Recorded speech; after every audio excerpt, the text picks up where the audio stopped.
If happiness was just a few crystals away, few books away, few retreats away, why we are not yet happy?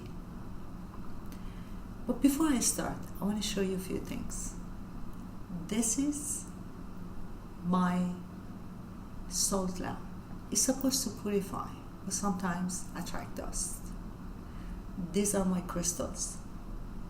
They don't come with manual, but I have to put them under the moon to recharge them. This is my singing bowl.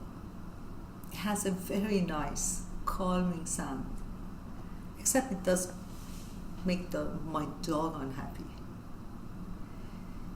And the last one, which I'm not very happy to show it to you, but somehow I have to confess I did it too. This is my certificate of happiness from Danish Center of Happiness. I paid it. I passed the course exam and I gained this certificate. Did it make me happy? No, for God's sake, I was not at all happy when I received it in a piece of paper. How they could send me a paper like this without even a proper stamp on it? The truth is, in a moment of desperation, we do everything. When we are unhappy, when we don't know what to do. And but then one day, I just asked myself, what am I doing? I have to stop chasing happiness. Happiness is not something that you can pack it and send it to me. Happiness is just something internal. One of the feelings that we have, among all the feelings.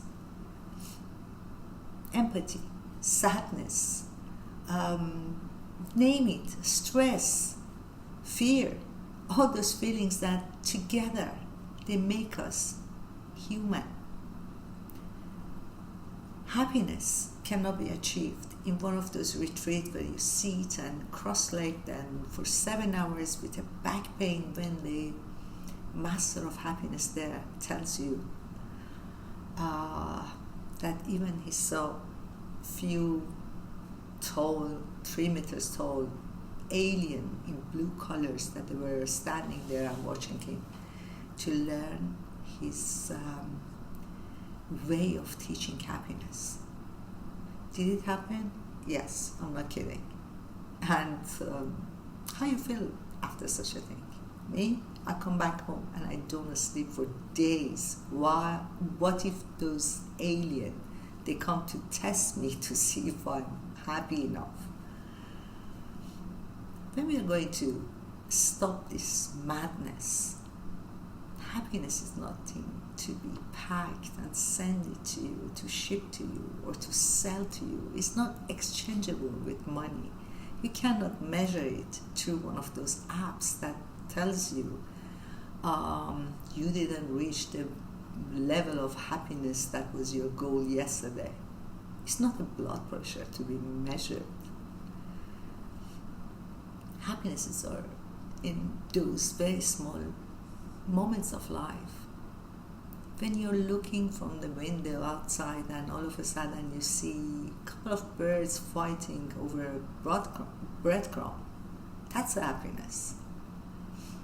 Happiness is when you are chopping onion in the kitchen and singing with your bad voice, as I do always, and then all of a sudden you find out that you were not alone and someone is laughing at you. Happiness is when you burn the rice and everyone is laughing and saying, oh, you did it again. Happiness is that moment that you come back from a tough work day of struggling. You come back home and you prepare your favorite tea and it reaches to that perfect temperature.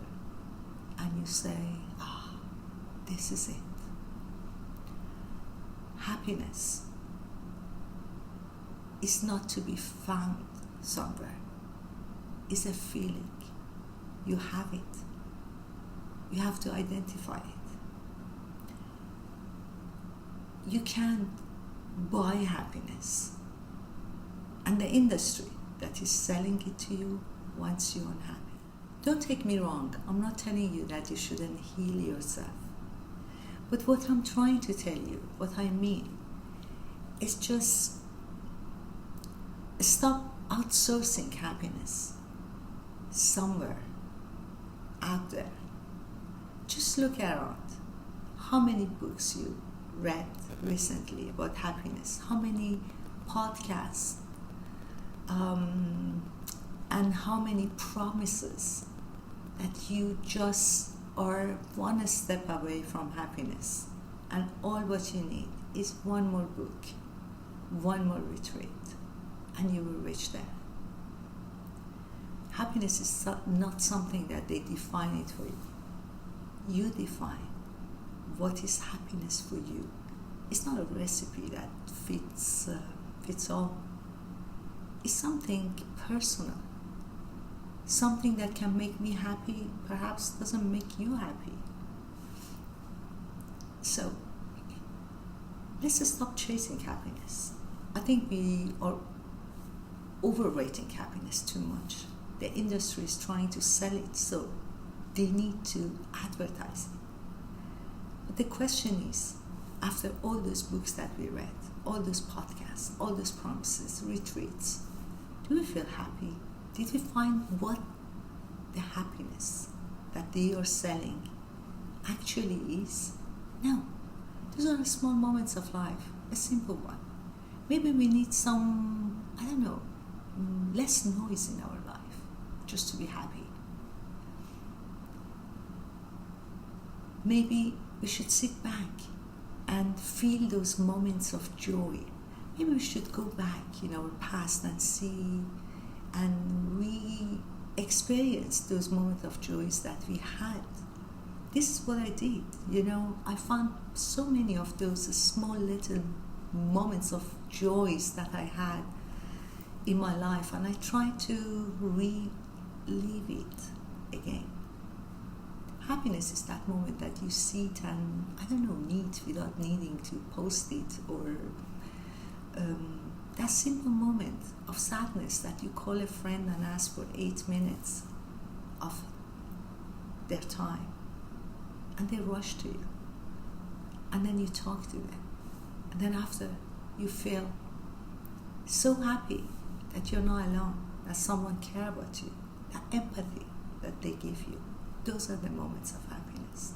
So sometimes you can even feel happiness after a stress, after a moment of sadness. These are the feelings that are very human.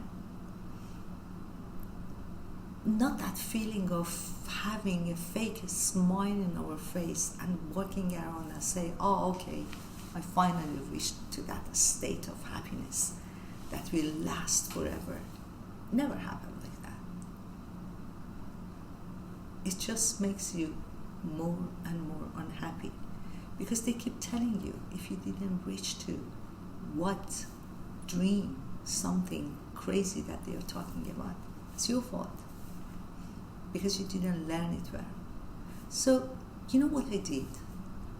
Before buying the next book, before watching the next podcast, or before even deciding to go to another retreat, I decided to go back to the last book that I was reading.